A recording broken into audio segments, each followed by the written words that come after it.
Pose ಇದೆಯಾ ಅದು ತುಂಬ ಏಜು ಆಗ್ಬಿಟ್ಟಿದೆ.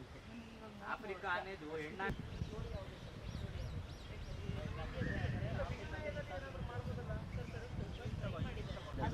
ಚಿಕ್ಕ ಬರುತ್ತೆ ಮತ್ತೆ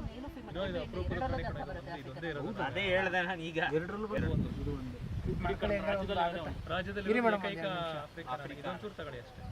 ಇದೊಂದಾಗುತ್ತೆ. ಒಂದು ನಿಮಿಷ ತಗೊಳ್ಳಿ. ಗಣೇಶ ರ್ಯಾಂಬೋ ಅದೇನು ಇಂಡಿಯನ್ ಆನಿಮಲ್ ಕಣೋ ರ್ಯಾಂಬೋ ಅದರ ಹೆಸರು ಸರ್. ಅದಕ್ಕೆ ಕನ್ನಡ ಬರಲ್ಲ ಅಂತ ಆಫ್ರಿಕಾದಲ್ಲೇ ಮಾತಾಡೋದು. ರ್ಯಾಮು ಇದೆಯಾ ಇದೊಂದೇ ಮಾಡ್ತಿದ್ರು.